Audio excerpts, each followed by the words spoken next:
Thanks, Fritz, for that introduction, but more importantly, for your leadership. NDU is world-class and creates leaders who effect substantive change in the military, across the government, and among our many allies and partners around the globe. To the graduating class, congratulations. Be proud and appreciative of the opportunity you've had to read, reflect, and engage with your military, interagency, and international peers about the challenges facing our nation. You are the future leaders of our nation's joint force and our allied and partner militaries. Among you sits future chairmen, service chiefs, combatant commanders, and agency directors. Soon, you will all have enormous responsibility to protect our country and its values. The United States military faces many challenges.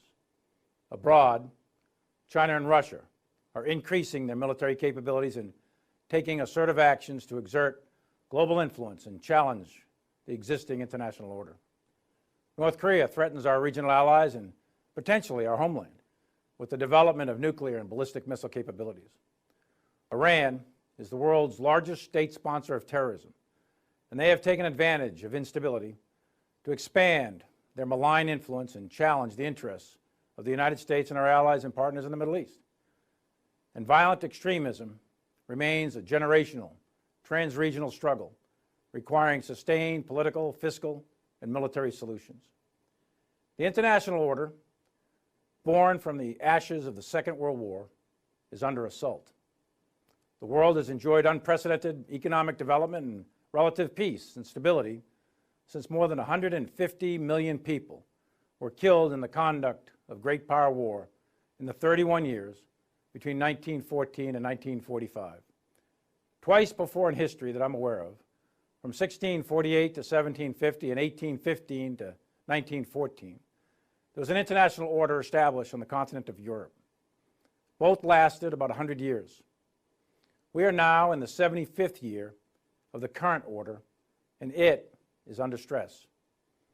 We are in the return of great power competition, and we need to remain in competition and prevent the return of great power war. Our contribution as a military to that end state is a highly capable, agile, and ready joint force. We have taken significant steps to increase investment in the current readiness in order to deter and defend against today's threats, while modernizing our force through innovative concept development, advanced technology, and new capabilities for the security challenges of tomorrow. We are indeed leading the joint force in dynamic and uncertain times. The recent medical crisis has cost over 100,000 American lives, and it has stressed our health system, our economy, and the social fabric of our communities. All of these challenges and many more will exist in the national security framework under which you, each of you, will operate as senior officers. We have also seen over the last 2.5 weeks an especially intense and trying time for America. I am outraged by the senseless and brutal killing of George Floyd. His death amplified the pain, the frustration, and the fear that so many of our fellow Americans live with day in and day out. The protests that have ensued not only speak to his killing, but also to the centuries of injustice towards African Americans. What we are seeing is the long shadow of our original sin in Jamestown 401 years ago, liberated by the Civil War, but not equal in the eyes of the law until 100 years later in 1965. We are still struggling with racism, and we have much work to do. Racism and discrimination, structural preferences, patterns of mistreatment, unspoken and unconscious bias have no place in America, and they have no place in our armed forces. We must, we can, and we will do better. And we should all be proud that the vast majority of protests have been peaceful. Peaceful protest means that American freedom is working. And I'm also proud of the response of our National Guard forces, who provided excellent support to local law and state enforcement under the control of state governors in more than 30 states across the country. We never introduced federal troops in the streets of America as a result of the combined efforts of the National Guard and law enforcement at quelling the violence and de-escalating very, very tense situations. We all know that our system in the United States is imperfect, full of passionate debate, and continually evolving. And we in the military will continue to protect the rights and freedoms of all the American people. The foundational value that underpins American rights embedded in the Constitution is that all people, no matter who you are born free and equal. And I want to address this value in the context of our military. Our military has a mixed record on equality. We fought World War II with a racially segregated military. The Tuskegee Airmen are just one example of courageous men who fought for freedoms they themselves did not enjoy at home. Racial segregation of the armed forces ended in 1948, and today the military has come to reflect the diversity of our nation, the strength of our nation. In recent decades, millions of soldiers, sailors, airmen, Marines, and Coast Guardsmen have been part of cohesive teams consisting of people of different races, genders, religions, and orientations, working to accomplish their mission in peace and war all over the globe. Our troops demonstrate every day their ability to thrive as a result of their diversity. The diversity of America is one of the core strengths of our nation, and it is therefore a core strength of our military.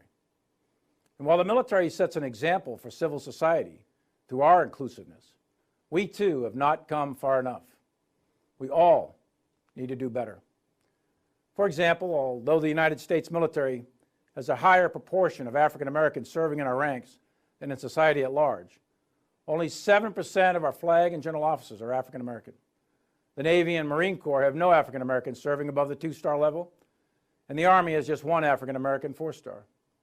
The United States Air Force will soon swear in our first African American service chief, an achievement long overdue.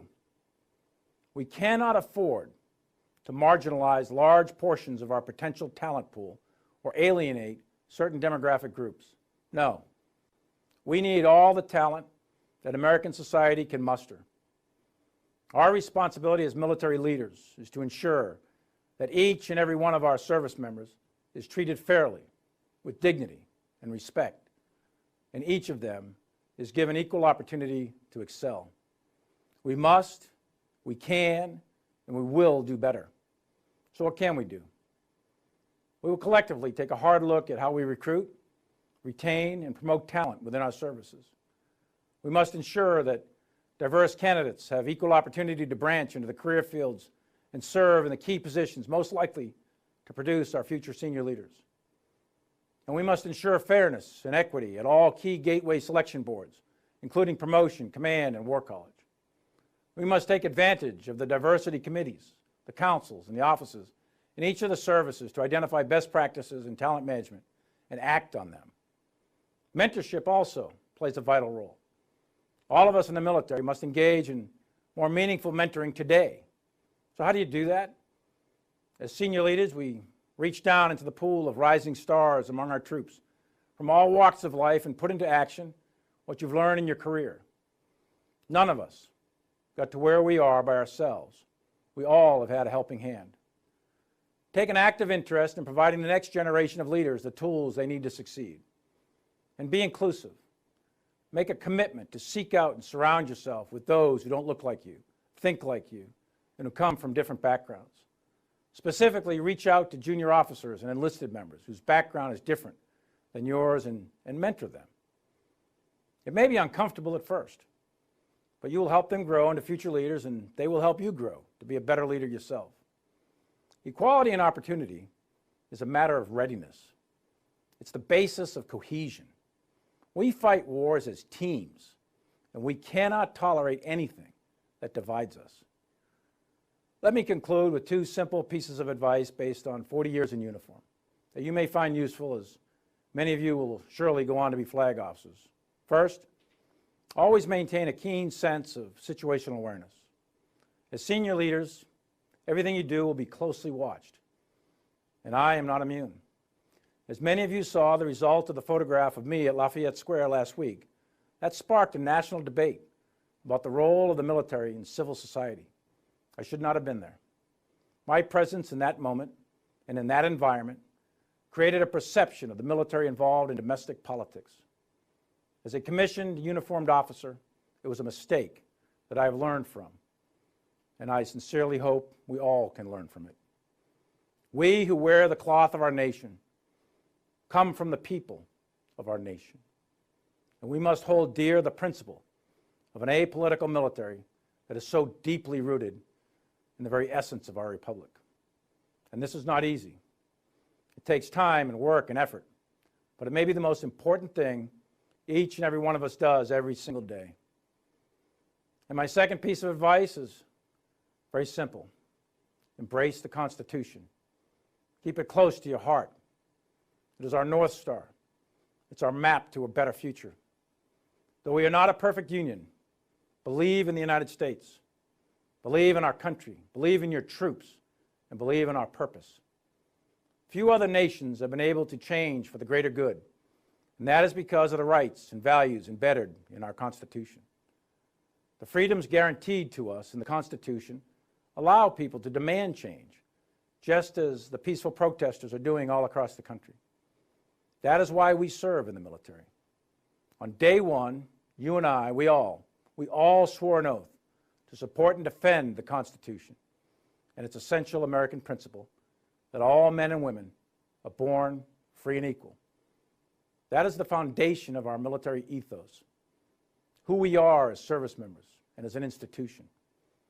All of us in uniform are willing to die for that idea, the idea that is America. And so we must also be willing to live for that idea, for freedom of speech, freedom of the press, freedom to peacefully assemble, and freedom to vote, and freedom to believe as you wish in your religion. These are essential freedoms that are the cornerstone of our country. Americans have spilled their blood to protect them in the past, and they continue to be worth fighting for. This we will defend. As you graduate today, you are entering an increasingly dynamic, complex world that needs your leadership. Reflect on the past year and what you've learned about the current security environment, great power competition, and our global responsibilities. But also reflect on what you have witnessed over the past 2.5 weeks, what it means to all of us as Americans, and what it means to you and I as leaders. I have complete confidence in each and every one of you to lead when and where needed, to make sure we grow, improve, and remain the best military organization in the world. Together, our actions and words in the military will demonstrate that our differences do not divide us, but only make us stronger. Again, congratulations to each of you, and well done on a year of hard study. And we look forward to seeing you in the senior officer ranks shortly. We all of us, need your leadership.